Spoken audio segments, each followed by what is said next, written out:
Chers amis, bonjour, bienvenue. Voici une nouvelle émission hypnotique qui nous attend sur ABC avec une personnalité que je voulais recevoir depuis très longtemps, que vous côtoyez sans doute au travers des réseaux et peut-être que vous avez eu l'occasion d'assister à l'une de ses conférences ou éventuellement de ses ateliers ou de tout ce qu'il propose, et Dieu sait qu'il y a matière. On va parler avec un psychothérapeute, coach, formateur en hypnose ericksonienne et en PNL évidemment. Il dirige et il a fondé depuis 2002 l'Arche, qui est une académie d'hypnose et qui est aussi un institut de recherche. On va évoquer tout cela avec lui. Et puis les conférenciers, auteurs best-sellers. Il y a un petit dernier qui vient de sortir, qui est passionnant. Explorer les capacités de votre cerveau avec l'auto-hypnose. C'est aux éditions Le Duc. C'est un livre indispensable pour profiter de tous les bienfaits de l'auto-hypnose. Et puis cette machine que vous voyez qui est ici, qui est une machine, la Dream Machine. Alors sous cet aspect un petit peu drôle, parce que le titre est assez évocateur. Qu'est-ce que cela procure? Quelle est donc cette machine? Comment l'utiliser? Qui peut l'utiliser? Voilà autant de questions que nous allons évoquer donc avec mon invité. Il s'appelle Kevin Finel. Il est sur ABC. À tout de suite.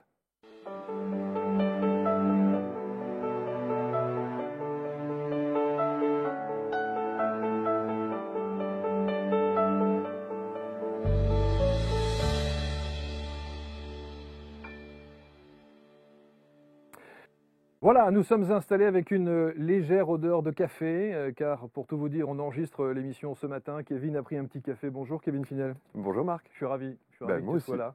Bienvenue sur le plateau d'ABC. Bravo pour cet ouvrage qui est loin d'être le premier évidemment, et on va évoquer tout ce que vous propose Kevin au travers de son l'Arche évidemment, cet institut de recherche. C'est quand même une aventure assez extraordinaire. Parce que il y a beaucoup à dire sur l'hypnose. Oui, c'est un domaine passionnant. Oui. C'est assez vaste Mm. et on dit souvent n'importe quoi. C'est vrai, malheureusement.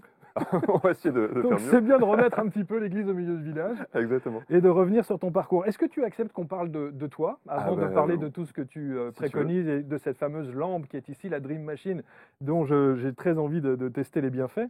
À quel moment est-ce que tu tombes dans cette marmite de l'hypnose, si je puis dire? À quel moment tu te dis que ça, c'est une thématique sur laquelle tu as envie de t'investir, sur laquelle tu as envie de t'investir? Écoute, ça a commencé tout petit cette aventure. À 9 ans, j'ai rencontré un personnage qui a, qui a vraiment marqué ma vie, qui s'appelle Jacques Salomé, que Ouais. tu connais sans doute. Ouais. Au détour d'une conférence, en fait, je rentrais de l'école, hein, tout simplement, et j'habitais juste à côté d'une librairie un peu dite ésotérique à Nancy. Et Jacques Salomé faisait une conférence. Il y avait du monde, il y avait beaucoup de monde. Donc je m'arrête un peu étonné. Et j'ai l'impression de voir un magicien qui faisait du bien aux gens. Alors j'avais une compréhension de 9 ans, donc maintenant c'est évidemment déformé par le temps, tu vois, mais je me souviens aller à sa rencontre et lui dire je veux faire comme vous, parce que je trouvais ça beau, en fait. Mais c'était plus le côté artistique, donc, qui Bah, t'attirait sur cette thématique. C'était un thérapeute qui aidait les gens, et moi je ne savais pas très bien quel outil il utilisait, enfin je pense que j'avais une compréhension très basique de ça, mais je voyais que les mots faisaient du bien, en fait, et que ces mots, en tout cas, procuraient quelque chose qui était très beau aux personnes qui étaient là. Mm. Et je me suis dit, c'est vraiment magique, en fait, et j'ai envie de faire ça. Donc tu plaques la fac de droit.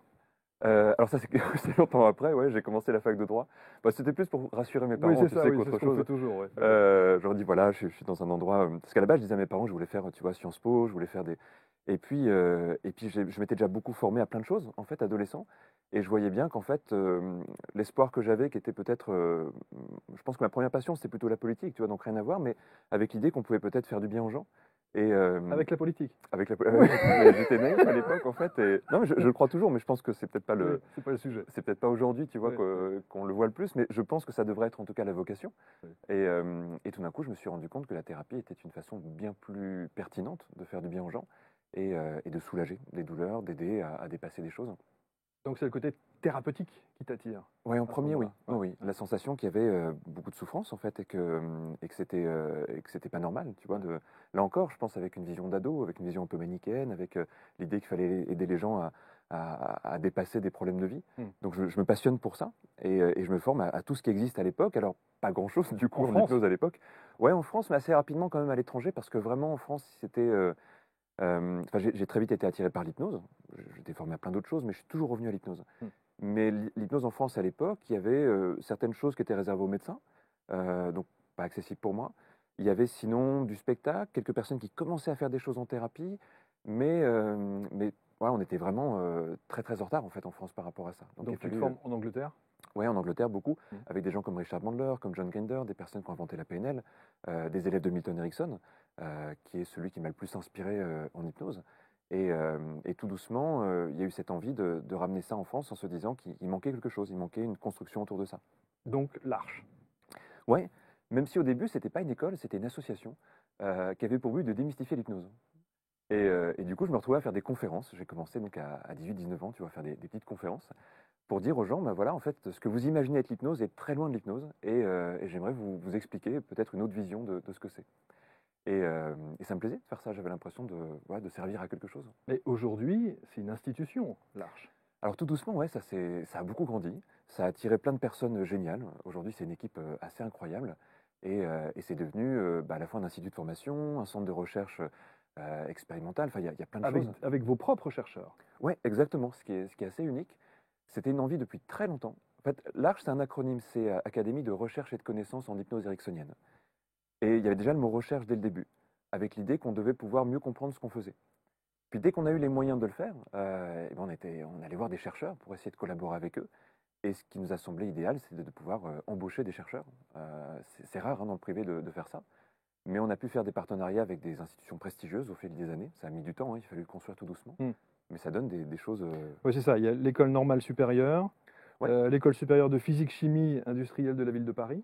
Exactement, ça c'est des partenariats sur des thèses notamment Ouais. qui ont été faits. Et c'est vrai que ce qui est idéal, c'est quand un chercheur est à la fois dans le public et dans le privé, il va bénéficier des moyens, notamment de l'ENS par exemple, et en même temps, on travaille sur des sujets qui sont nos sujets. Donc on a trouvé des accords avec ces institutions, et eux aussi ça les intéresse, parce qu'en quelques années, l'hypnose est devenue un sujet presque à la mode du côté de la recherche, tout simplement parce qu'on sent qu'il y a beaucoup de choses à comprendre autour des états de conscience Modifié, modifiés. clairement. Mm. Et alors, évidemment, quand tu parles de l'Arche, on parle d'études sur la psychologie cognitive, sur l'anthropologie, sur Neurosciences. justement les neurosciences. Ouais. Et ça, c'est très, très en vogue en ce moment. Sauf qu'à l'époque, dès la création, tu as déjà cette vision de l'Arche. Alors oui, j'ai déjà cette vision, mais à l'époque, déjà, un chercheur qui allait s'intéresser à l'hypnose, sa carrière était déjà pas terrible, tu vois, C'est vrai, c'était c'est pas vrai. bon signe. Ça a changé avec le temps. Et au début, on va dire qu'on faisait des recherches qui étaient beaucoup plus expérimentales, alors pas encore très rigoureuses, tu vois, on faisait avec les moyens du bord, mais en se disant, on comprend mal nos outils, il faut les améliorer.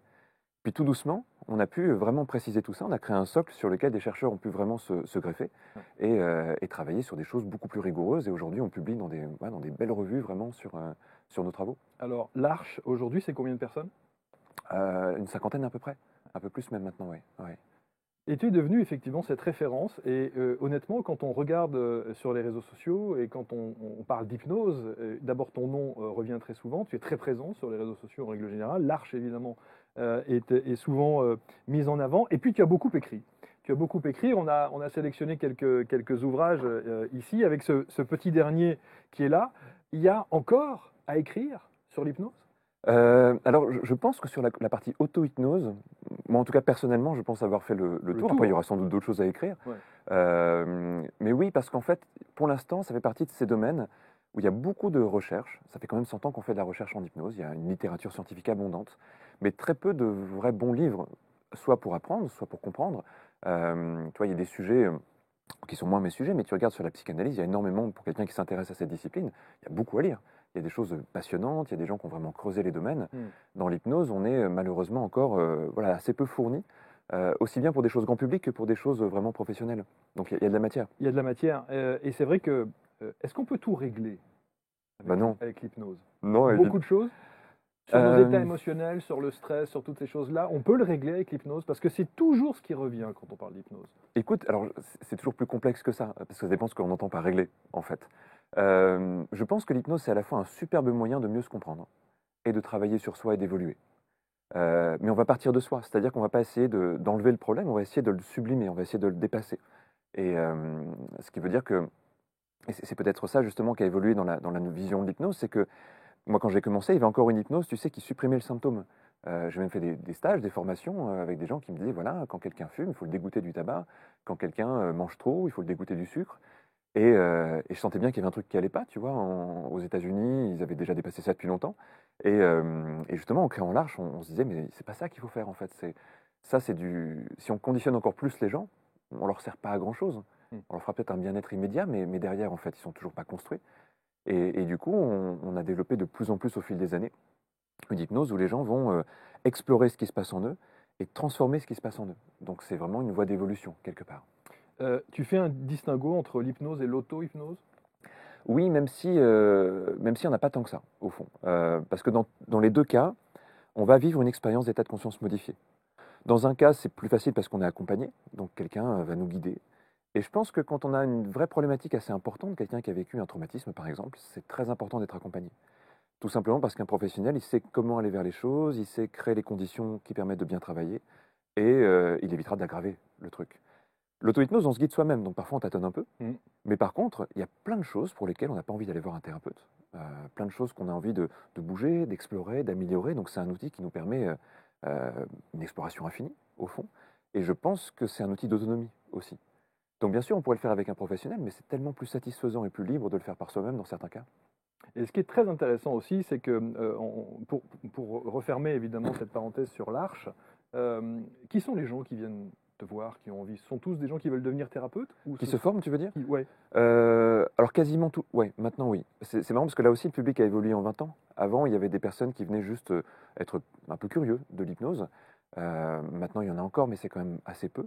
La plupart des gens veulent changer de métier, hein, très souvent. Ouais, c'est ça. Parce que, et je pense qu'en plus, là, les crises qu'on vient de vivre, elles accentuent encore ça. On l'a beaucoup senti. Des gens recherchent du sens, en fait. Et alors moi, je suis pas très objectif, mais je pense que c'est le plus beau métier du monde. Tu as quelqu'un qui s'assoit devant toi. Bon, ça ressemble un peu à ce qu'on fait là.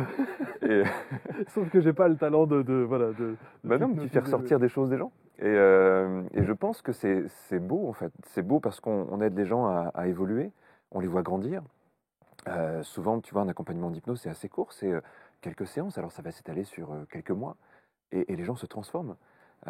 Et en même temps, on a l'impression non seulement d'être utile, mais d'essayer de trouver aussi à chaque fois la bonne stratégie pour aider la personne. Donc c'est à la fois bon, c'est satisfaisant, ça a du sens, on a l'impression de faire quelque chose qui est... Et je crois que les gens sont en quête de ces métiers où ils se sentent à la fin de la journée comme ayant participé à quelque chose, contribué à quelque chose. Combien de temps pour être formé par l'Arche? Souvent, il faut 2 ans. Ça reste des formations encore assez courtes. Ça évolue. En fait, il faut se former à l'hypnose, mais aussi il y a des choses qui sont connexes, par exemple un peu de psychopathologie, comprendre un peu les neurosciences. Donc il y a aussi des choses un peu plus théoriques. Mais avant tout, on va apprendre à accompagner. On va apprendre presque 2 métiers, hein, hypnotiser et accompagner, et comment mélanger les deux. Et souvent, dans les thérapeutes, et qui utilisent notamment le support de l'hypnose, chacun s'oriente dans un angle bien spécifique. Par exemple, l'arrêt du tabac, par exemple, les pertes de poids. Donc c'est assez ciblé quand même. Oui, je pense que souvent les gens commencent en généraliste parce qu'ils ont besoin de prendre de l'expérience. En tout cas, nous, c'est ce qu'on leur conseille. Puis après, il y a souvent un domaine, tu vois, qui te plaît. Il y a des gens, là, je discutais encore ce matin avec une personne, lui, c'est vraiment psychotraumatisme. C'est-à-dire qu'il veut vraiment travailler avec des personnes qui ont vécu des accidents de vie terribles. Et voilà, ça fait des années qu'il s'est formé, une dizaine d'années. Et son quotidien, c'est de recevoir des gens voilà, qui ont vraiment vécu des choses, des attentats, des choses, des pertes violentes, des accidents. Mais à côté de ça, tu as des personnes qui vont se spécialiser sur tout ce qui est accompagnement scolaire des enfants. Tu vois, ça peut être des choses très différentes, aide à l'apprentissage, à la concentration, à la créativité. Enfin voilà, il y a tellement de choses qu'on peut faire. En gros, on a un cerveau, il y a plein de possibilités. Alors justement, parlons de ce cerveau. Explorer les capacités de votre cerveau avec l'auto-hypnose, c'est le petit dernier Oui, qui est sorti aux éditions Le Duc. Et avec aussi cette particularité, ce sont les exercices, la mise en application de ce que tu préconises. oui, ça me semble important. C'est Ouais. vraiment un livre d'exercice en fait. Ouais, c'est ça. La théorie est juste là pour comprendre ce qu'on fait. Et l'idée, c'est de dire aux gens, testez, jouez. Enfin, j'aime vraiment que les gens puissent s'approprier leur cerveau comme si c'était une console de jeu quasiment, tu vois, comme un jeu, en se disant, il y a plein de choses à explorer. Du coup, il y a plein de thématiques, puis les gens choisissent en fonction du besoin, de l'envie. J'avais reçu je crois que c'est un cancérologue Oui. sur le plateau qui avait sorti un livre passionnant sur le titre, avec le titre Le cerveau m'a beaucoup déçu. Ah, ok. Ça donnait quoi? Alors, c'était évidemment extraordinaire parce que lui, en tant que cancérologue, évidemment, il a cette formation universitaire Oui. où on lui dit que tout est parfois concentré par le cerveau, etc. Bon, tu connais évidemment ce discours. Et au fur et à mesure, il se rend compte que tout n'est pas géré intégralement par le cerveau Bien sûr. et qu'il y a des tas de choses qui peuvent être complètement délocalisées de cette matière-là. Mhm. Et donc, il en a écrit un livre qui s'appelle Le cerveau m'a beaucoup déçu. Est-ce que le cerveau te déçoit? Alors, je pense que je peux partager son regard, mais avec une logique un peu différente du coup. Parce que apprendre à explorer son cerveau, c'est aussi savoir le déconnecter quelquefois. Parce que, en fait, apprendre à jouer avec, c'est pas juste être fasciné par lui, Ouais. c'est aussi apprendre ses limites, justement, et apprendre à le rééduquer, Ouais. apprendre à lui réapprendre des choses un peu différentes. Après, pour moi, le cerveau, ça reste une métaphore quelque part. C'est une métaphore de ce qui nous échappe en nous. J'aime bien prendre cette métaphore parce que je pense qu'elle va avec notre société actuelle, mais on pourrait parler d'inconscient aussi. On pourrait parler de cette face cachée de nous-mêmes dans laquelle on a énormément de matière, énormément de connaissances. Et en fait, c'est à ça que je fais allusion quand je parle du cerveau. Ouais, c'est Antoine Sénanque, l'auteur en question, Ok. et qui est édité chez Guy Trédaniel. Et il faut absolument lire ce livre. Le cerveau m'a beaucoup déçu. Je vais le lire. Ouais, c'est absolument passionnant. Hypnose, auto-hypnose. Si tu savais le nombre de fois où j'ai rencontré des gens qui nous parlent de cette thématique et qui nous disent sur moi ça ne marche pas. Ah bah oui. Mais ils n'ont pas testé du coup. Alors est-ce que et pourtant ils essaient, hein, Oui. ils essaient, ils ont testé, ils ont essayé et on dit généralement que entre 10, 15 ou 20% de la population est non hypnotisable. Est-ce que c'est vrai? Alors c'est un mythe. Tu sais, il y a eu beaucoup de recherches là-dessus. Mais pour comprendre l'origine de ce mythe, il faut voir qu'à une époque, quand on testait l'hypnose, on testait quelque chose qui était extrêmement rigide. Tu vois, on faisait passer ce qu'on appelle des tests d'hypnotisabilité aux gens. Il y a des gens qui avaient créé des échelles d'hypnotisabilité. En gros, c'est très simple. On va te faire des tests, au début avec des choses faciles à vivre, et puis de plus en plus complexes. Et on va noter jusqu'où tu arrives à vivre ces tests. Donc si tu ne fais que les premiers tests, tu es faiblement hypnotisable, un peu plus moyennement, et si tu arrives aux tests les plus complexes, tu es fortement hypnotisable. Le problème, c'est qu'on faisait passer le même test à tout le monde. Et alors, je vais prendre une métaphore. Imagine que on fasse un jour, des scientifiques un jour veulent faire une recherche sur la sensibilité à la musique. Et puis, ils te feraient écouter une musique. Puis après, ils noteraient ton ressenti par rapport à la musique. Si tu es rentré un peu dans la musique, tu es réceptif à la musique. Si tu as vraiment vécu plein d'émotions avec la musique, tu es un hyper réceptif à la musique. Et puis, si la musique t'a laissé indifférent, tu es non réceptif à la musique. Et là, je pense que tout le monde se dirait, mais ça dépend de la musique. Parce que selon la musique, on ne va pas du tout avoir les mêmes effets. Clairement. Mais il a fallu longtemps pour que les chercheurs sortent de ce paradigme. Pourquoi? Parce qu'avant, on pensait qu'il y avait un état d'hypnose. Et donc, on cherchait à aller vers un état qui était une sorte de fantasme, qui était une sorte de mythe, en fait, cet état d'hypnose un peu imaginaire. Et non seulement aujourd'hui, on ne considère plus qu'il y a un état d'hypnose, on considère que l'hypnose, c'est plutôt un moyen de transport entre les états. Donc, il n'y a plus un état à obtenir.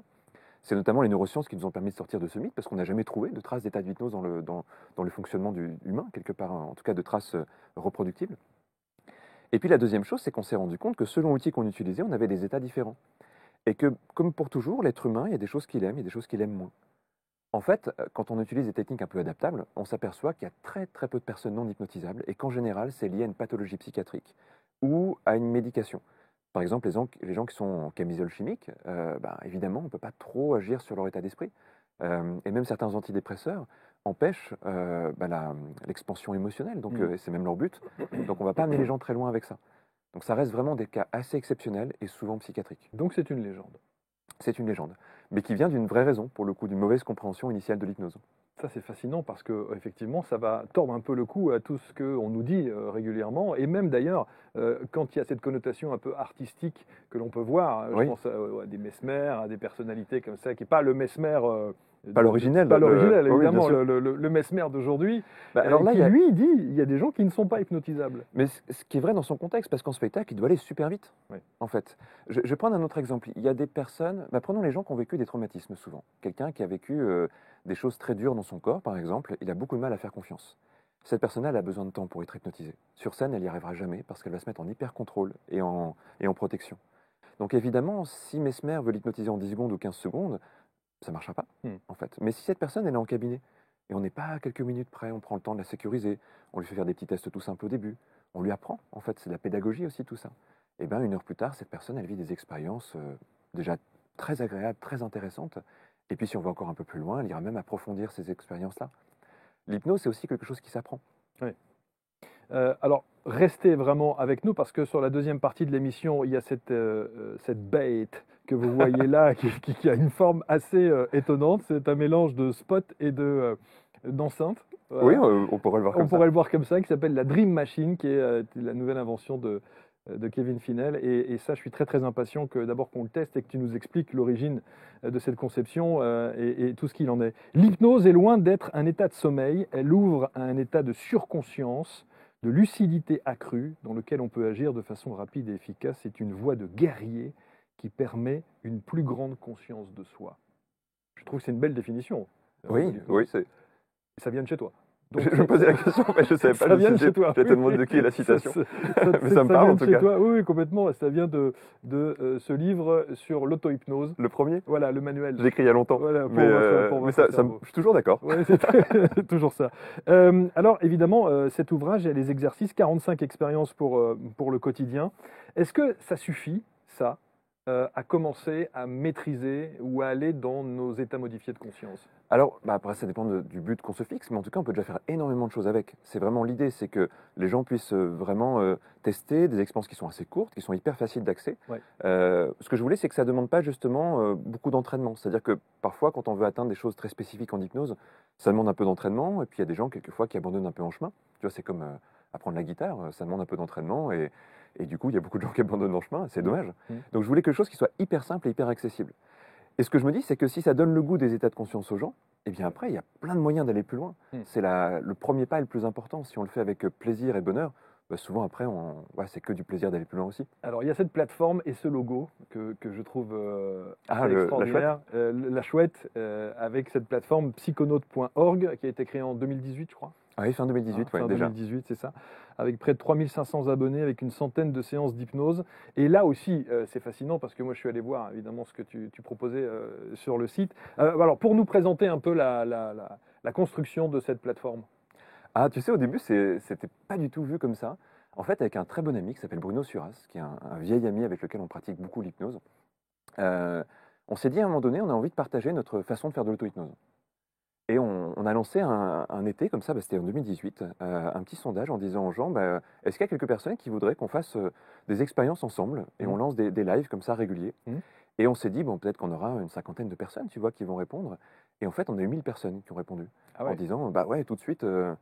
On avait lancé une petite préinscription comme ça, et on s'est dit, mais ça va pas du tout. En fait, nous, on avait prévu juste, tu vois, de faire des lives sur Zoom, tu vois, ça n'avait pas de sens. C'est ça. Et donc, assez rapidement, on a essayé de trouver des outils pour développer quelque chose. Il y a eu une pré-plateforme qui a existé toute fin 2018.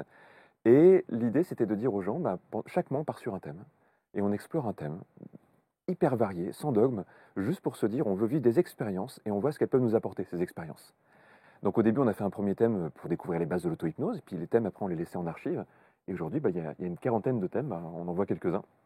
Ouais, ça va explorer, apprendre à faire des rêves lucides, explorer son identité, comment elle s'est construite. Il y a des choses qui sont plus thérapeutiques. Mais l'âme de Psychonaute, c'est vraiment de l'exploration. Donc même quand c'est du thérapeutique, on dit aux gens, on va jouer avec. Par exemple, on a fait un thème sur les compulsions, parce que c'était très attendu. Mais on a dit aux gens, on va vous créer une compulsion pour que vous compreniez le mécanisme, et après, on va vous l'enlever. Et après, vous pourrez jouer à travailler sur vos compulsions avec ça. Et ça a été une aventure assez incroyable de faire ça, parce qu'on a demandé aux gens de choisir une compulsion pour se la créer, ce qui était très bizarre. Quel retour tu as des gens qui, justement, sont abonnés et qui vont régulièrement sur cette plateforme psychonaute.org? Écoute, c'est assez génial. Je pense qu'on n'avait pas mesuré ça au début, mais tu vois, très rapidement, on a eu 1000 puis 2000 personnes. Et à chaque fois, je faisais des conférences, il y a des gens qui venaient voir en disant « je suis sur Psychonaute, ça a changé ma vie » et tout ça. Donc c'était assez fou d'aller rencontrer les gens.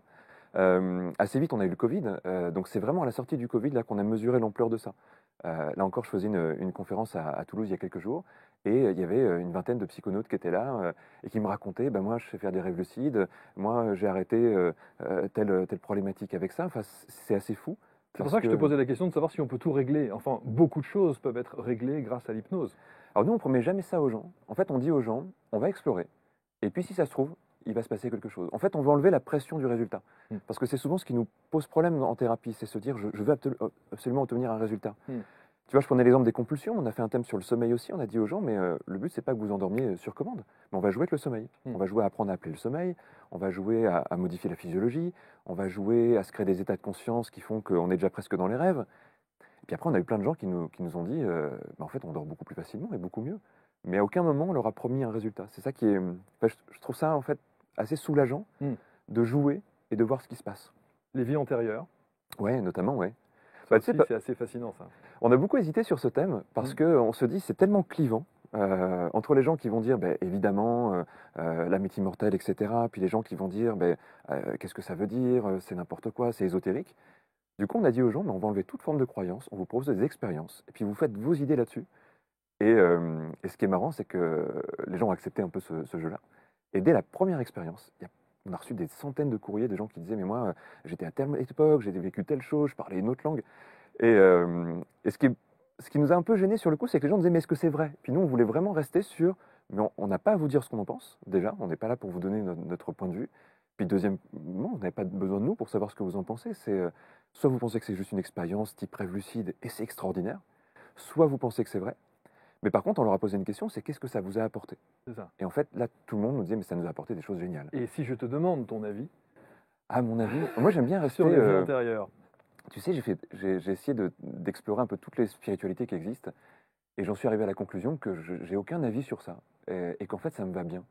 Euh, Est-ce que c'est pas parce que une je suis manière toujours de botter en touche ou- Non, mais parce que tu vois, par exemple, sur cette question, j'ai trop peur de me dire, bien sûr c'est séduisant, mais en même temps, ça nourrit mon ego qui a envie peut-être de continuer à vivre après la mort, tu vois.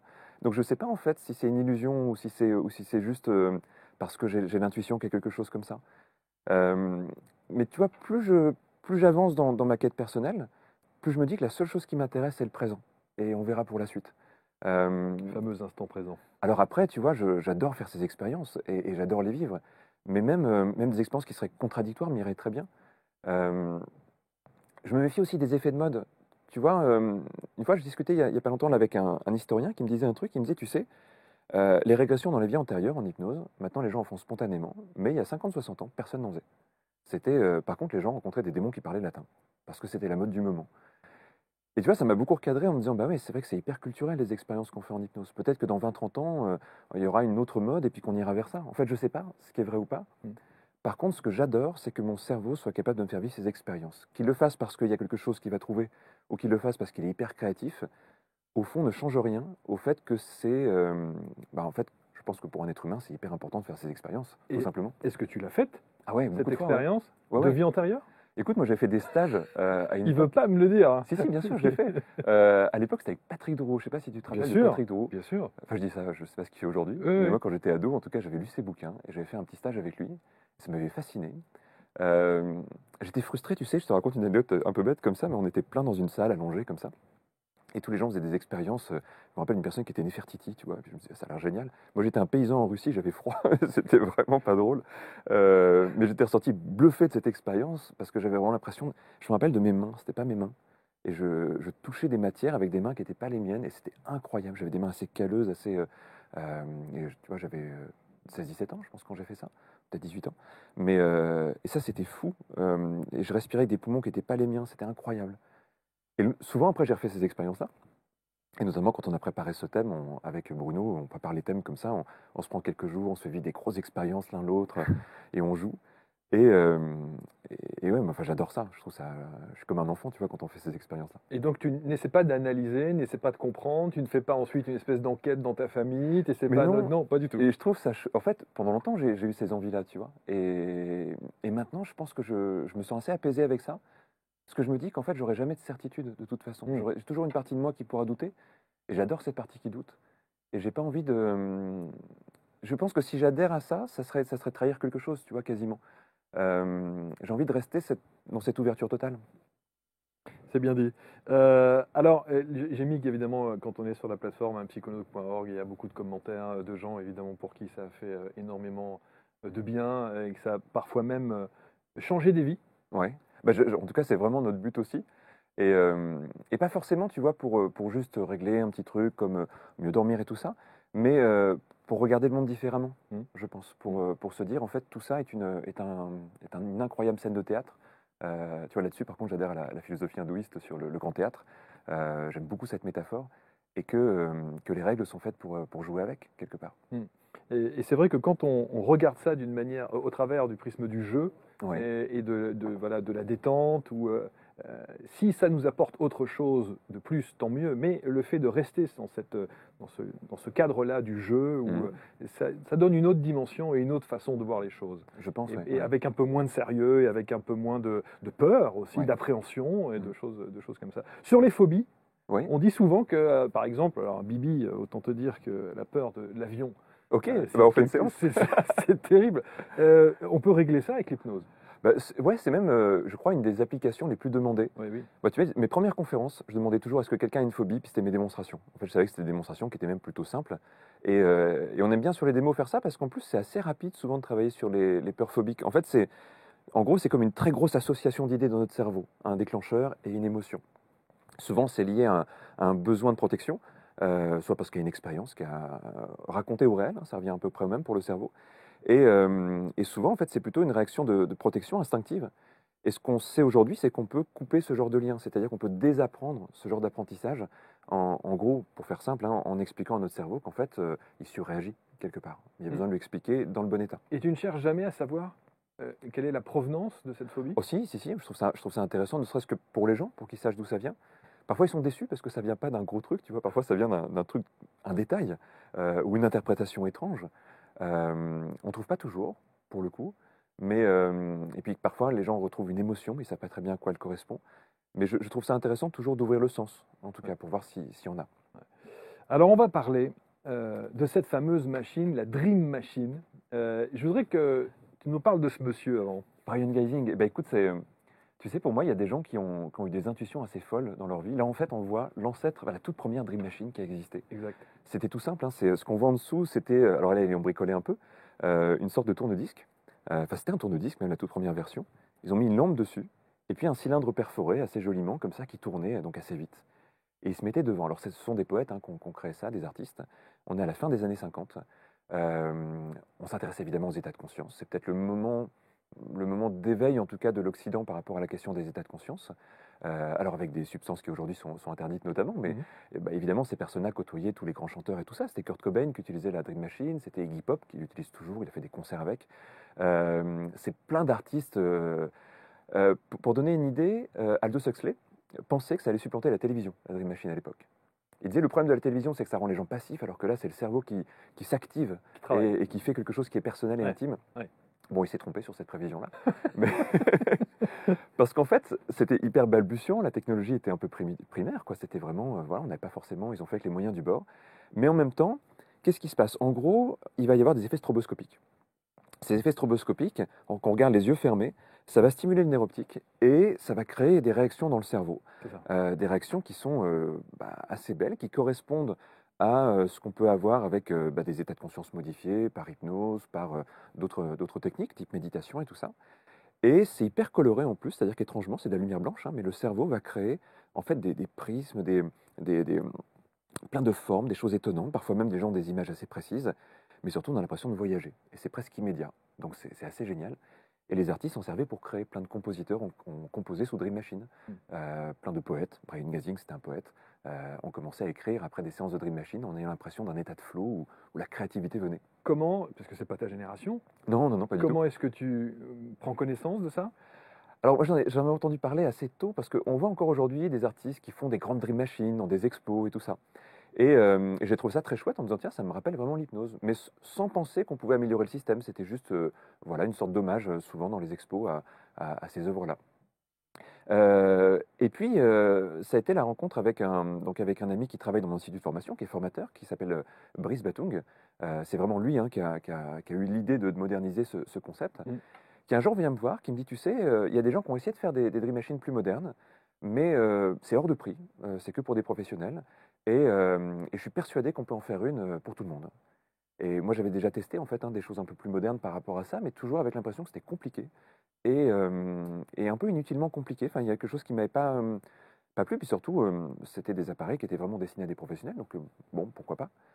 Et là, avec Brice, en fait, lui, il commence à bricoler un démonstrateur, un peu version garage, tu vois. Je bricole mon truc. Il n'est pas du tout ingénieur, en plus, c'est marrant, il était infirmier psychiatrique, tu vois, donc rien à voir. Et il me fait tester ça. Et je me dis, mais c'est génial, comment t'as fait ça? Il dit, bah écoute, je pense qu'on peut encore l'améliorer, c'est une première version, est-ce que ça te tente? On développe le truc ensemble. Bah, banco, on y va. On allait voir des ingénieurs, on allait voir des usines, on a fait un tour de plein de choses. Et ça a mis presque 3 ans pour développer la machine qui nous plaît vraiment. Et elle est là. Et elle est là. Et elle est là, cette machine. Alors, tu parles de photostimulation, de neurostimulateur. Ouais. Évidemment, on va faire une démonstration dans un instant, mais la première réflexion que les gens vont te faire, c'est de dire que ce côté stimulateur avec l'effet stromboscope Ouais. ou stromboscopique qu'il peut y avoir, on les a avec des lunettes spécifiques, on les a avec les fameuses, tu sais, la luminothérapie. Ouais. Donc, quelle différence? Alors, la luminothérapie, on est vraiment sur un truc différent, pour le coup. La luminothérapie, c'est vraiment l'idée de l'action des couleurs, notamment, alors que là, on n'est que sur de la lumière blanche. Et surtout, on ne travaille pas du tout sur les mêmes fonctionnements. Il y a des lunettes qui stimulent un petit peu, mais pour l'instant, en tout cas, les technologies qui sont proches des yeux n'ont jamais vraiment permis d'obtenir le même résultat. Après, on pourrait très bien aussi se dire, tiens, mais si je vais en boîte de nuit, je me mets dans un stroboscope, qu'est-ce qui se passe? Il se passera des choses, mais pas forcément ce qu'on veut. Oui, Mais pourquoi il y a pas, des hein, ça chances. Ouais. peut. En fait, il y a eu plein de recherches sur la manière dont les fréquences lumineuses agissaient sur le cerveau. Tu sais, ça a commencé avec les sons binauraux, Oui. qui sont intéressants. Oui. Sauf que quand on compare, avec la lumière, ça marche encore plus fortement, beaucoup plus fortement qu'avec les sons. Donc, première chose, en fait, il y a des fréquences qui stimulent le cerveau d'une manière très particulière. Par rapport à la première Dream Machine, c'était une fréquence unique, c'était une lampe. Euh, alors, je prends une métaphore, en fait. Imagine, là, tu as 21 LED, c'est comme 21 touches sur un piano. Chaque touche sur un piano, c'est une fréquence. Et tu joues des mélodies, tu joues de la musique. Et bien, l'idée, c'est de composer des mélodies lumineuses. Et le cerveau, il réagit super bien. Et chaque fréquence va créer un truc un peu particulier dans le cerveau. Surtout, on a remarqué qu'il y avait une synchronisation. C'est-à-dire que si tu pars de certaines fréquences et que tu les modifies avec la lumière, le cerveau, il suit en fait cette modification. Donc tu sais, c'est un peu simpliste toujours quand on dit ça, mais les états de méditation, c'est un certain niveau de fréquence. Notre état normal, c'est un autre niveau de fréquence. Eh bien, on peut driver le cerveau vers cette fréquence-là. Premier test qu'on a fait, c'était de faire tester à des gens qui faisaient la méditation. Et qui nous ont dit, mais ça va beaucoup plus vite, en fait. J'ai l'impression que c'est immédiat, j'ai l'impression d'atteindre très très vite un état. Et si en plus je rajoute ce qui se passe d'habitude en méditation, ça démultiplie. Après, on a fait tester à des gens qui avaient tenté de la méditation, mais qui n'avaient jamais réussi. Et ils nous ont dit, mais c'est ça que je cherchais. Ah, ça les a aidés. Ouais. Alors, en tout cas, quand les programmes vont vers ça, parce qu'on peut avoir des programmes assez variés, assez différents, il y a des programmes qui vont plutôt vers de la haute intensité, hyper créative. Ouais. Donc là, c'est plutôt ce que recherchaient justement les tout premiers de la Dream Machine, c'était la stimulation totale de la créativité, type quasiment psychotrope, tu vois. C'est ça, état de transe. État de transe, ouais. Mm, Ouais. Donc, présente-nous alors ce bébé que tu as en face de toi. D'abord, le design. Ouais. Est-ce que ça a été longuement réfléchi ou est-ce que voilà, c'est arrivé comme ça? C'est une longue aventure, c'est-à-dire qu'on voulait que ce soit un objet tu vois, qui soit assez joli, quoi, que les gens puissent se mettre chez eux assez simplement. Donc on allait voir un designer qui est à Strasbourg, qui s'appelle Alix Videlier, qui nous a supporté avec Brice pendant presque un an à nous faire des croquis, à revenir et tout ça. Et je me rappelle, je crois que les pistes qu'on lui a données, on lui dit on voudrait que ça soit comme une porte, en fait. Je crois qu'on lui avait donné l'idée de la porte des étoiles, tu vois, avec l'idée je regarde un truc et puis je voyage. Donc il nous a proposé plein de croquis autour de ça. Et puis après, tu sais, alors là, moi j'ai découvert tout ça, avec Brice, on a découvert tout ça. C'est comment, avec des ingénieurs et des designers, tu essaies de coupler deux choses. Et c'est un sacré boulot, en fait. On ne pensait pas qu'il y avait autant d'étapes, que c'était aussi compliqué. On s'est lancé un peu naïvement dans l'histoire. Mais on a fini par trouver vraiment le bon équilibre. En fait, dedans, tu as tout un appareillage qui fait que tu vas piloter des LED, donc c'est aussi un programme avec une appli. Et c'est surtout Brice qui compose, pour l'instant en tout cas, les programmes. On choisit son programme? Ouais, tu as une appli, tu as plein de programmes. Tu peux l'allumer? Alors là, elle est en veille. Ouais, je peux l'allumer. Attends, j'ai une petite tablette là.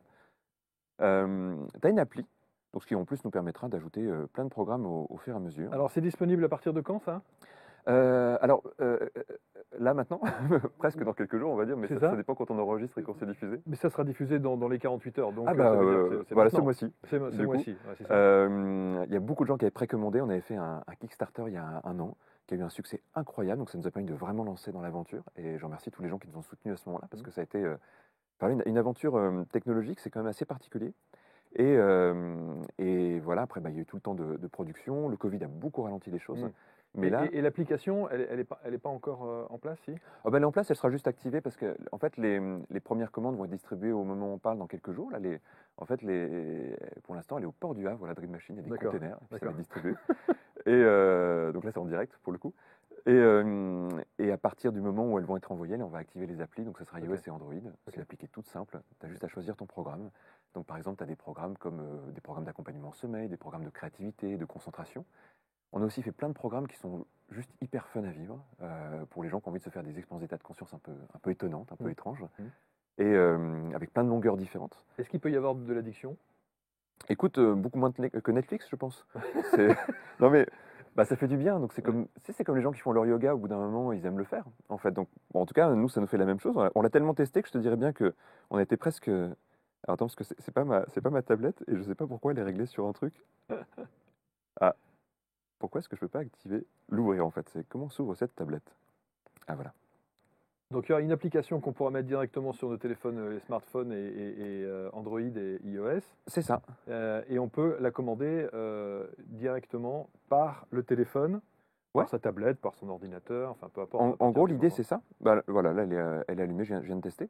Alors, évidemment, à l'écran, ça passe pas beaucoup, parce que déjà, on est en 24 images par seconde, et même un peu plus, ça suffirait pas. Les fréquences vont très très vite. Ouais. Et puis, la puissance lumineuse d'un écran est très très très fortement inférieure à la puissance lumineuse qu'on a là. D'accord. Donc, tu vois, si j'active un petit programme, alors hop, on règle la puissance. On a tous une photosensibilité différente. On se met devant, on ferme les yeux, et puis il va commencer à y avoir des fréquences qui vont commencer à Alors être, là, à être évidemment, analysées. avec tout l'éclairage du plateau, la lumière de la machine en elle-même est atténuée. Visuellement, oui, mais si tu te mets devant, même Ça en plein envoie. jour, ça passe, hein. Ouais, Ouais, ouais. d'accord.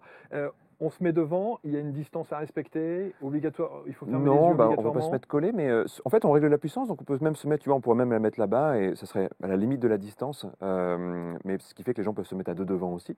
Tu vois, imagine les gens le soir chez eux qui se disent, tiens, qu'est-ce qu'on fait ce Ouais, soir? c'est ça, on va Allez, se faire une dream machine. on se fait une dream machine. En plus, on vit des expériences qui sont géniales quand Ouais, on fait ça, ouais. et on a souvent envie d'en parler après. On dit, mais j'ai vu des trucs, j'ai ressenti des choses. C'est assez fou quand même. Il y a du son. Alors, en fait, souvent, nous, on conseille de mettre aux gens de la musique. Et avec les programmes, nous, on va mettre des musiques conseillées. On est en train de bosser avec des artistes en ce moment qui adorent le mélange son-lumière. Et je vais peut-être l'arrêter. Non, non, non, non, Non. je trouve ça génial. Au D'accord. contraire, ça fait un effet sur le plateau que je trouve absolument Ok. incroyable. On va s'endormir dans 2 minutes. Enfin, en tout cas, on va se retrouver dans des états modifiés de conscience dans 2 minutes. Mais c'est assez fascinant. Et alors, est-ce que vous avez testé sur beaucoup de gens? Ouais, ouais, ouais, il y a énormément, énormément de tests. En fait, dès qu'on a eu les tout premiers prototypes, on l'a fait tester sur des milliers de personnes. On l'a refait tester là, alors sur plus de 3000 personnes, c'est parce qu'on a fait le concours Lépine, en fait. Alors j'ai vu les photos. J'ai mis justement, j'ai retrouvé cette photo. Ben oui, C'était c'était au le. concours Lépine? Ouais, en fait, le concours Lépine, c'est à la Foire de Paris. Les organisateurs du concours Lépine nous ont contactés. Ils avaient vu, je crois, le Kickstarter en nous disant, ben voilà, c'est le concours des inventions en France, il faut que vous soyez là. Donc nous, on n'avait pas prévu ça, on arrive en dernière minute, c'était quelques jours avant le concours. Et on a obtenu une médaille de bronze qui est complètement inespérée. Tu vois, Incroyable. on y est vraiment arrivé un peu les mains dans les poches. Et on a fait tester voilà, pendant 12 jours en continu. On avait 2 Dream Machines et on a fait tester à des milliers de personnes. Et c'était génial parce que ça, c'était une expérience avec des gens qui connaissaient rien à ce domaine. C'est-à-dire que souvent, tu vois, ceux qui vont tester la Dream Machine, c'est des gens qui s'intéressent au bien-être, qui peuvent être intéressés par la méditation, par le yoga, par la sophrologie, l'hypnose. Donc un public un peu ciblé. Et là, il y a des gens, ils s'arrêtaient, ils ne savaient pas très bien ce que c'était. On disait, ben, testez, on faisait une expérience de 3 Asseyez-vous, minutes. c'est ça. Et ils ressortaient en disant, mais incroyable. Je me sens bien. Il y en a qui revenaient le soir, tu sais, pour dire, je peux pas faire une petite séance pour ce soir. C'était génial. On a eu des télés, on a eu zone interdite, on a eu plein de télés comme ça qui sont passées. Donc c'était un gros coup de projecteur. Et enfin voilà, une super aventure aussi. Ça, c'est assez fascinant de Et là, on voir voit Brice qui est voilà, l'initiateur du projet, en fait. l'initiateur du projet, Ouais. absolument. Et à parce que là, elle est en vente, ça vaut combien? 400, On est à 500 euros? 440 euros. 440 euros. Ouais. Je trouve que c'est une bonne idée de cadeau, ça. Ah ben ouais, c'est un cadeau qui fait C'est un beau voyager pour le cadeau. coup. Ouais, ouais, C'est un beau cadeau. C'est un beau cadeau pour les fêtes de fin d'année, par exemple. Voilà, ça tiens, peut tout à fait, ouais. Ouais. au passage. Euh, euh, on parle des personnes qui sont épileptiques, par exemple, les femmes enceintes, en général, on ne préconise pas ce genre d'appareil. Ouais. Est-ce que c'est le cas Tout à aussi? fait. En fait, on met le même avertissement à chaque fois qu'on lance l'appli, il y a l'avertissement épilepsie, comme sur des jeux vidéo, tu vois, ou même sur certains films au cinéma. Parce qu'évidemment, quelqu'un qui est fortement épileptique, c'est pas conseillé. Hmm. Alors, au fond, on prend beaucoup de précautions, nous, quand on fait ça, parce que il faudrait quand même, à mon avis, une utilisation très forte, prolongée avec de la fatigue, tu vois, pour que ça crée quelque chose. Mais le risque, même s'il est minime, existe, donc on met cette protection-là. De la même façon, je pense que pour une femme enceinte, on a pris comme parti pris de déconseiller. Tout simplement parce qu'on n'a pas de données là-dessus, donc on est très prudent par rapport à ça. Et je dirais tout simplement, quelqu'un qui a une problématique psychiatrique, peut-être qu'on déconseillerait aussi.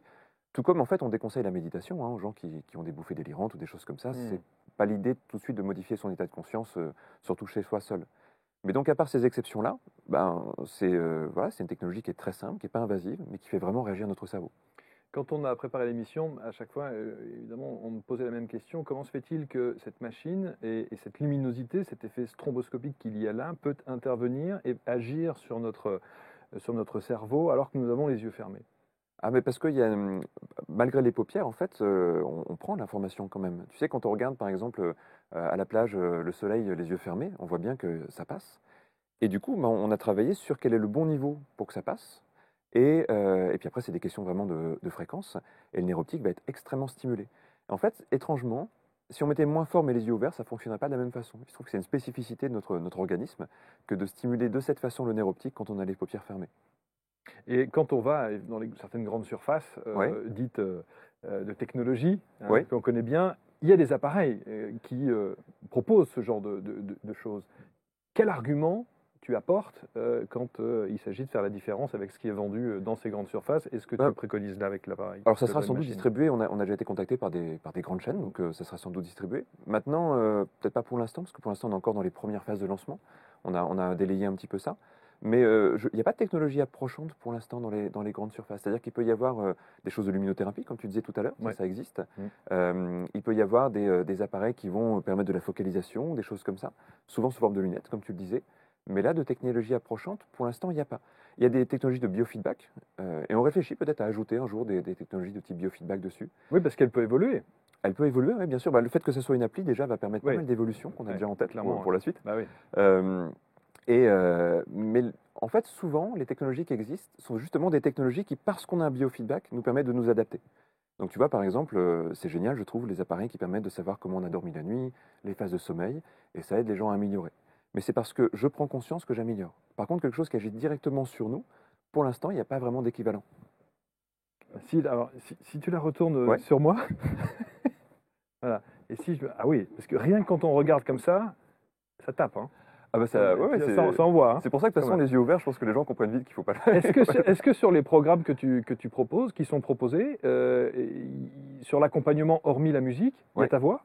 Alors, il y en a qui sont avec des accompagnements audio, et même c'est des choses qu'on va rajouter. Hmm. En fait, l'idée, c'est que les gens aient les programmes et qu'ensuite, ils sélectionnent un petit peu ce qu'ils veulent mettre pour accompagner le programme. Tu peux l'utiliser seul, tu peux l'utiliser avec de la musique, tu peux l'utiliser avec de l'hypnose. Ça envoie. Hein. Et tu veux que je- Non, non, mais attends, parce que je vais essayer de me mettre. Machin. Qu'est-ce que tu veux bien faire 2-3 minutes sur, Ah ouais? avec ta voix et sur quelque chose Eh ben écoute, vas-y, que je peux ressentir? tu veux que je l'approche un tout petit peu peut-être? Ouais. Donc voilà, je me mets. Je me détends. Ah bah attends, le programme est presque fini, du coup, Ah ouais. c'est le petit programme test, ça, qui est assez doux. Hop, il va se relancer. Dream Machine, donc, et on va sur. Alors, j'ai pas noté le site, mais il y a un site spécifique. Dreammachine.tech. C'est ça, .tech. Ouais. Exact. Alors, vu que tu as les yeux fermés, tu sais, Hmm. tu peux juste laisser les premières images, les premières couleurs venir. D'accord. Tu vois que c'est comme si ton cerveau était stimulé. Et tu vas voir des couleurs, des formes qui vont venir, comme si tu commençais à rentrer un petit peu dans ton imagination. Puis progressivement, ça va commencer à modifier et à s'intensifier. Un peu, tu sais, comme si on passait une porte intérieure, comme si on passait de l'autre côté du miroir. Rentrer dans un monde un peu plus onirique. Et tu peux juste laisser cette partie de toi très créative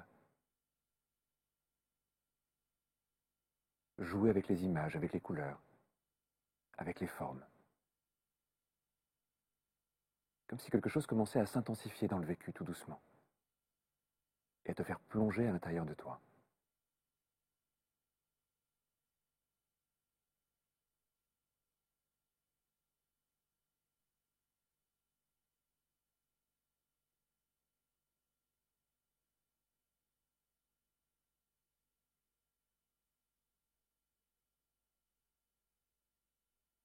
Puis tout doucement, c'est comme si tu prenais contact avec cette partie inconsciente.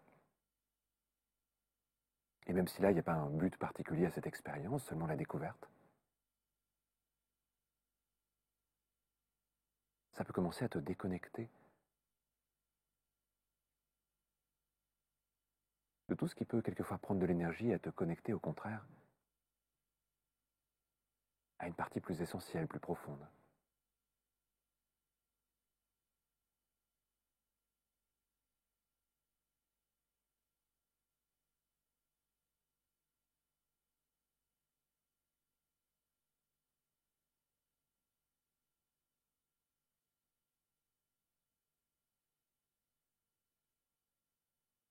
Puis comme c'est juste pour une petite expérience comme ça, tu vas noter tout doucement que l'intensité diminue. Comme si tu ressortais une petite introspection, un voyage intérieur.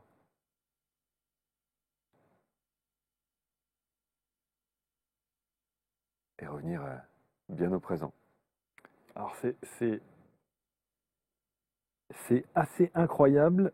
À un moment donné, c'est que j'ai vraiment ressenti, Ouais, à un moment donné, que quelque chose s'ouvrait, il fallait y aller. ouais. Et puis, il y a le contrôle, il y a des Alors, on est bruits, en contexte. voilà, il y a et donc, tu reviens tout de suite à toi, Ouais. mais tu sens qu'effectivement, tu peux partir très très vite. Qu'est-ce que tu as vu visuellement? Alors, j'ai vu, j'ai pas énormément de couleurs, par contre. Ouais. En revanche, j'ai beaucoup de formes. Il y a beaucoup de rythmes. Alors, je pense que ça a dû changer beaucoup en termes de. Ouais, il y a des. En fait, c'est comme des Il y a, mélodies, des gammes. il y a des plages Mmh. hein, à un moment donné. Et j'ai vu, alors c'est très bizarre parce que je me vois avancer Ouais, et je sens qu'il y a quelque chose qui est prêt à s'ouvrir, ok. mais hop, je reviens immédiatement, toujours dans le contrôle, hein, toujours cette phase comme ça. Mais effectivement, sur la longueur, Ah bah oui, là, c'est 2 minutes. incontestablement, Tu oui. étais un petit peu loin. Donc En plus, ouais, ouais. c'est ça, c'est ça. Mais non, non, c'est assez incroyable de voir quelle est la puissance de la lampe qui te permet justement d'être dans ce lâcher-prise. Exactement, oui. Puis après, c'est en fait les programmes souvent. Alors il y a des programmes qui durent 3 minutes, c'est souvent ce qu'on fait pour tester. Mais souvent les programmes sont entre 10 et 15 minutes. Donc tu as vraiment le temps d'induire quelque chose et de voyager. Et là, le truc génial, ouais, je te disais, on commence à bosser avec des musiciens qui s'intéressent aux états de Eh conscience oui, pour vraiment créer des programmes ensemble, voire même un jour des concerts avec Dream Machine et. ça serait incroyable ça. Ah bah là, les gens voyagent. Ça devient une cérémonie chamanique quasiment, tu vois. Ça pourrait devenir assez Ça incroyable. voudrait dire qu'il faudrait disposer, faut en mettre soit une énorme, soit une dizaine, une quinzaine, une vingtaine dans la salle, Bah, en fait, dispatchées ouais, partout. à terme, elles vont être reliées ensemble. Enfin, en tout cas pour ceux qui le souhaitent. Et ça permettra de faire des événements où tu lances un programme et tout le monde l'a en même temps. Donc comme une musique, tu vois, quasiment. Extraordinaire. Puis il y a même d'autres idées qu'on a comme ça qui vont venir. Ça, c'est fabuleux. Il y a cette image, tu vois, quand tu parlais des portes, Ouais. eh ben, je trouve que cette image, elle est parfaitement symbolique. Ok. Et cette envie d'aller voir ce qu'il y a de l'autre côté de ces portes. Ouais. Et je pense que cette machine-là, effectivement, elle peut permettre ce genre de choses. Non, non, franchement, c'est une très très bonne idée. Je suis même halluciné que ça n'ait pas été fait avant. Alors, ça a tenté d'être fait, mais c'était inaccessible comme technologie. Ça coûtait des milliers d'euros. Je crois que la plus accessible était à 5 000, ça montait à 25 000 euros, tu vois. Alors que la technologie, elle reste relativement simple quand même. C'est pas, tu vois, c'est pas je sais pas ce que je pourrais prendre comme exemple, mais une enceinte avec 50 brevets. On a un brevet hein, sur une manière particulière, en tout cas, de l'avoir conçu. Mais c'est surtout de l'ingéniosité. Et puis voilà, on a vraiment travaillé aussi pour que ça soit, pour que les gens puissent y accéder un peu comme une console de jeu quasiment, mais pour soi. Dreammachine.tech. Ouais. Hein, exactement. Il y a un autre, les cabinets publics Ah, que tu fais avec l'Arche ouais, aussi. Ça, c'est une manière de mettre l'hypnose à la portée de tous. bah exactement. De permettre de tester. Ouais. En fait, je disais tout à l'heure, je faisais des conférences au début. Et puis quand j'expliquais l'hypnose, les gens disaient, ouais, on a compris, mais ça se passe comment? Donc j'ai commencé à faire des démos. Puis ces démos, j'avais l'impression qu'en fait, elles étaient plus intéressantes même parce que je pouvais expliquer après ce qui s'était passé. C'était pas seulement de la démo, c'était qu'ensuite on pouvait dire, voilà, en fait, qu'est-ce qu'on a testé, comment ça s'est passé. Et puis les gens disaient, mais en fait, oui, la démo paraît magique, mais quand on explique, c'est comme un musicien, ça paraît magique. Mm. Mais en fait, quand on regarde la technique derrière, on dit juste que c'est du travail et puis de jouer avec les bonnes séquences. Donc un jour, je me suis dit, bah, je vais faire quelque chose. Je vais ouvrir la porte de mon cabinet. C'est un cabinet public. Et donc j'avais un cabinet où, tu vois, un peu comme ça, on pouvait mettre 10-15 personnes un peu tassées. Et puis je disais, bah, s'il y a un volontaire, je fais une expérience d'hypnose et je la commente. Mm. Et dès la deuxième fois, il y avait beaucoup trop de monde pour mon cabinet. C'est ça. Donc j'ai commencé à l'époque, l'Arche avait déjà une petite salle, donc on a fait ça dans la salle. Puis après, c'était trop petit, donc on a grandi un peu.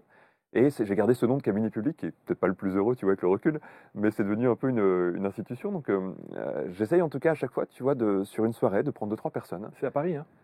C'est tous les 15 jours à Paris, et puis je fais des petites tournées de temps en temps aussi, Mm. pour expliquer aux gens c'est quoi l'hypnose, qu'est-ce qu'on peut faire avec, et on improvise avec le public, parce que ce sont des démonstrations en fonction des volontaires. Ouais, cabinet public avec l'Arche évidemment et avec Kevin Finel. Moi, je vous invite vraiment à ne serait-ce que d'aller voir pour se rendre compte de l'impact que peut avoir justement l'hypnose sur nos vies et l'auto-hypnose en particulier. Une maison d'édition, Les Rêves Lucides Édition. Alors oui, ça c'est en lancement en ce moment. Ouais. Ouais, ça, c'est, tu abordes tous les sujets, en fait, par rapport à ça donne envie. sur les thématiques de l'hypnose. Il y a beaucoup de choses à faire, quoi. C'est ça qui est fascinant. Ouais, il y a énormément de choses. Et en fait, c'est aussi l'envie, tu vois, de mettre à disposition des gens des ressources pour faire les choses. On a voulu créer alors c'est une micro-maison d'édition qui va être spécialisée sur tout ce qui est état de conscience. En fait, pas que hypnose au fond, tout ce qui est état de conscience. Parce on se dit, en fait, aujourd'hui, il y a beaucoup de gens qui écrivent, mais pour écrire sur des sujets comme ça demande d'être assez accompagné. Donc on met à disposition, c'est pas juste une maison d'édition classique, on met à disposition un centre de ressources, le centre de recherche, quelqu'un qui va vraiment accompagner le livre pour des gens qui veulent produire quelque chose qui va pouvoir rester aussi. Pas juste un livre éphémère, mais un livre qui va vraiment pouvoir être utilisé sur assez long terme, qui va pouvoir faire référence. Et on aimerait, on a pas mal de projets autour de ça. Que des projets chez Kevin Finel, c'est pas compliqué, il y a On que s'en ça. dit pas. Explorer les capacités de votre cerveau avec l'auto-hypnose, c'est le petit dernier de Kevin Finel, bien entendu. Il y a évidemment ces 45 expériences pour le quotidien, c'est aux éditions Le Duc, que j'en remercie infiniment de nous avoir, pour nous avoir envoyé effectivement cet ouvrage qui est vraiment fascinant. Il y a cette Dream Machine que vous retrouvez sur dreammachine.org. Tech. Ouais. C'est l'autre, Psychonaut, c'est pas en .org, exactement. Ouais. Et ça vaut à peu près 440 €, hein, c'est ça. Exactement. Et ça peut effectivement vous permettre de... Il y aura plein d'endroits où on pourra la tester très bientôt. Donc j'invite aux gens de faire l'expérience déjà, en fait, ça vaut le coup. Ouais, ça vaut le coup de le tester, effectivement, et puis d'essayer de voir quels sont ces états modifiés de conscience dans lesquels on peut voyager et avoir les réponses. Moi, je trouve que c'est ça qui est fascinant avec l'hypnose, c'est de se dire qu'on peut avoir les réponses aux questions que l'on se pose. Oui, je pense aussi, oui. Des questions existentielles. Et je pense que c'est un des avantages de cette machine et de toutes tes pratiques, de tout ce que tu préconises. Merci infiniment, Kevin. Merci, Marc. J'aimerais bien qu'un jour tu puisses faire quelque chose sur ce plateau. Avec grand plaisir. Non, mais j'aimerais bien mettre à disposition ce plateau pour que, je ne sais pas, faire une soirée spécifique Dream Machine, tu vois, en direct sur les réseaux, la tester avec différentes personnes qu'on pourrait inviter sur le plateau et puis faire une séance. Enfin bref, j'aimerais bien. Bah écoute, ça pourrait être très chouette. Voilà, on en reparle. Merci à tous, merci à toi d'être venu. Merci et bravo pour ce que tu fais, bravo pour cette vulgarisation en fait de l'hypnose, je trouve, et tu as ce côté très pédagogique. Le timbre de voix aussi qui joue énormément, on a dû te le dire aussi. Et ça, ça s'est travaillé. Ça s'est travaillé aussi, mais en tout cas, ça a son effet incontestablement. Et bravo pour tous tes écrits, ton expertise et tout ce que tu fais avec l'Arche. Merci en tout cas. Merci beaucoup pour l'invitation. On se retrouve très vite sur ABC. Les commentaires sont les bienvenus, les partages également, vous le savez, on en a besoin. Et merci de votre fidélité. Salut.